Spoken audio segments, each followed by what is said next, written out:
बिल्ली का निर्णय। एक बार एक गांव में एक पेड़ की छाल में कौवा रहता था। एक दिन वह आहार लाने जाके वापस आने तक बहुत देर हो गई। कौवे के बाहर होने के समय पर एक खरगोश आकर कौवे के छाल में सो गया।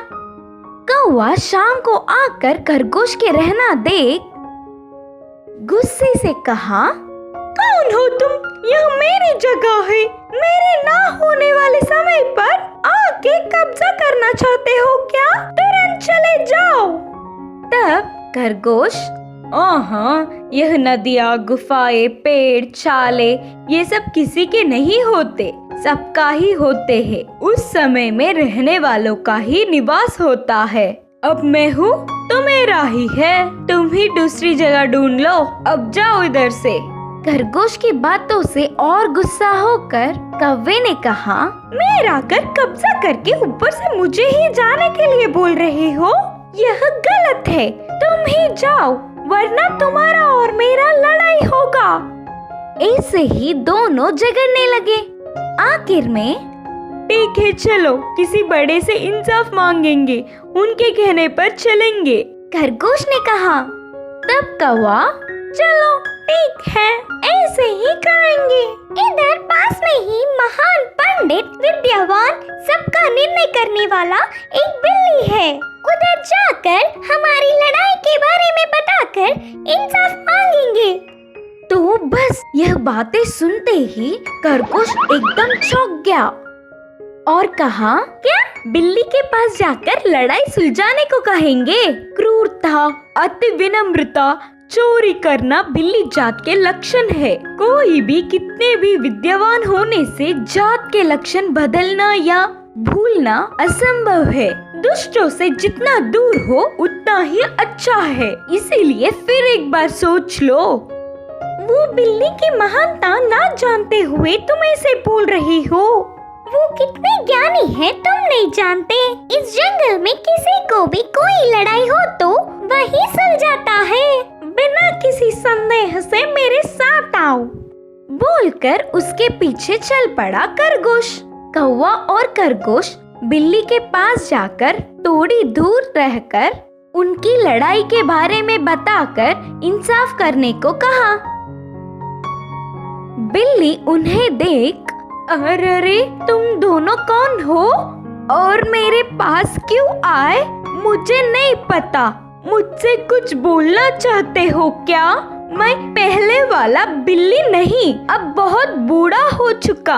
मुझे ना ही कुछ सुनाई देता है ना ही कुछ दिखाई। इसलिए तुम्हें कुछ भी बोलना हो तो मेरे पास आकर बोलिए। बिल्ली की बातों में आकर कौवा और खरगोश उसके पास जाकर उसकी दोनों तरफ खड़े हो गए। फिर एक बार अपनी लड़ाई के बारे में बताकर पेड़ के छाल के निवास में किसे रहना है और किसे दूसरी जगह पर जाना है, बताइए। तब बिल्ली उनकी इंसाफ करने का नाटक करते हुए, देखो, कोई भी कितने साल जीने पर भी किसी न किसी मरना ही है। कभी हमारा साथ ना छोड़ने वाला सत्य ही है। इसीलिए किसी भी हालत में सत्य के राह पर चलना नहीं छोड़ना चाहिए। धीरे से कौवा और खरगोश के भीतर आके अचानक एकदम से दोनों को जोर से दबा के पकड़कर आहार में खा गया। इस कहानी की सीख है कि दुष्टों को किसी भी हालत में अधिकार नहीं देना चाहिए। दो किसानों की कहानी। एक गांव में दो किसान रहा करते थे। एक का नाम राम था और दूसरे का नाम सोमू था। राम के पास जितनी जमीन थी उसमें वो खेती करता था और उससे जो भी आमदनी आती थी उससे वो अपने परिवार के साथ साथ सारे गांव की भी मदद करता था। उसके पड़ोस में ही सोमू का घर था। वो बहुत स्वार्थी था, किसी की भी खुशी उसे बर्दाश्त नहीं होती थी। उन दोनों के खेत भी पास ही थे। जो फसल राम उगाता था वही फसल सोमू भी उगाता था। अगर राम ने ज्वार की फसल तैयार की तो सोमू भी वही फसल उगाता था और अगर उसने भुट्टे की तैयार की तो सोमू भी वही करता। पर हमेशा राम की फसल ही अच्छी होती और उसके बहुत सारे बोरी भर के अनाज तैयार होता और सोमू की बोरियां राम से आधी भी नहीं होती। ये देखकर एक दिन राम ने सोमू से कहा, सोमू, तुम एक बार अपने खेत की जांच करवा लो।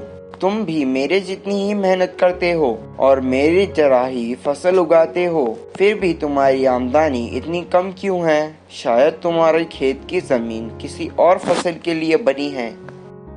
राम की इतनी सहायतामंद बातें सुनकर सोमू को गुस्सा आ गया और वो कहने लगा, हाँ, मुझे सब पता है। मुझे सिखाने से अच्छा है तुम चुपचाप अपना काम करो। लेकिन राम से कम फसल पाकर हमेशा उसे बुरा भी लगता था। उस साल बारिश बहुत अच्छी होने के कारण राम का सारा परिवार उसके साथ खेत में उसकी मदद करने लगा।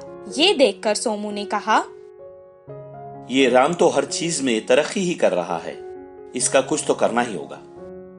अगले दिन रात को वो राम के खेत आया और छुपके उसके खेत में आग लगाकर भाग निकला।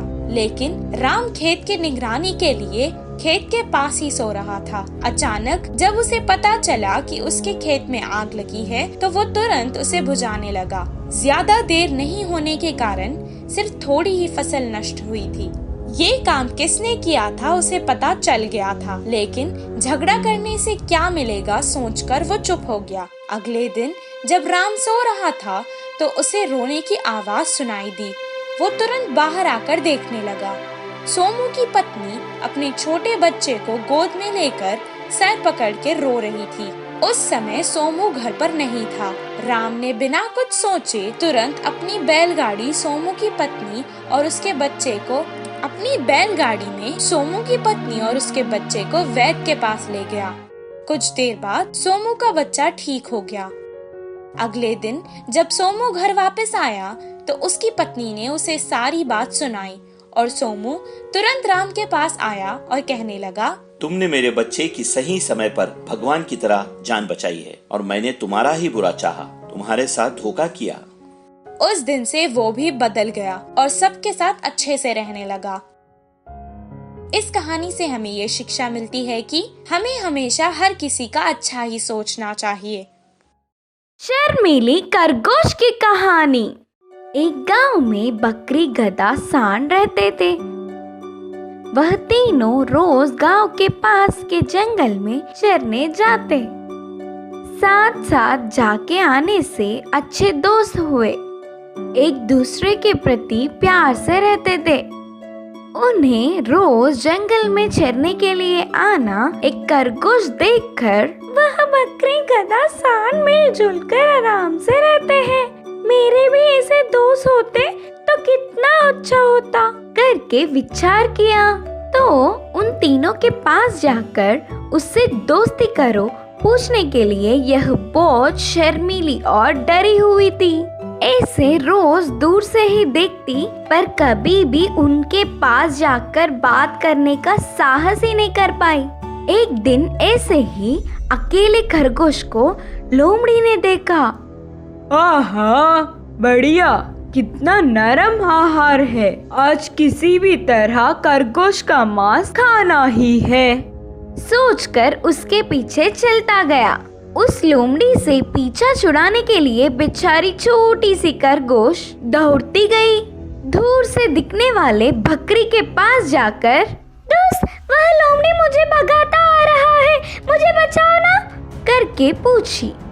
लोमड़ी उनकी तरफ ही आता देख खरगोश को लेकर दूर घास चरने वाले गधे के तरफ भागे और उसे खरगोश की स्थिति का वर्णन किया। लोमड़ी उनकी तरफ ही आता देख बिना देर किए तुरंत खरगोश को गधा अपने पीठ पर बिठाकर वह तीनों थोड़ी दूर में नदी में पानी पी रहे सांड की तरफ भागते हुए गए। पहुंचकर उससे लोमड़ी की बात बताई। यह सुनते ही सांड गुस्से से आगे बढ़कर उस चालाक लोमड़ी को अपने नुकीले सींगों से एक धक्का देकर उससे दूर फेंक दिया। हड्डियां टूटने से लोमड़ी गूंजते हुए भाग गई। इससे खरगोश को बहुत खुशी हुई। बकरी गधा और सांड को धन्यवाद किया और कहा, मैं बहुत दिनों से तुम तीनों से दोस्ती करने के लिए देख रही थी, पर यह बात मेरे शर्म और डर के कारण नहीं कह पाई। यह बात सुनते ही वह तीनों हंस पड़े। सांड ने कहा, हाँ, दोस्ती करने के लिए डर कैसा? एक दूसरे की दोस्ती करने पर किसी के भी कोई दुख में दोस्तों की मदद लेकर जीत सकते हैं। आज से तुम भी हमारे दोस्त हुए। उन तीनों से दोस्ती करने की इच्छा आखिरकार पूर्ण होने के कारण खरगोश बहुत खुश था। इस कहानी की सीख है कि हमारे कमियों को छोड़ने पर ही हमारा भला होता है।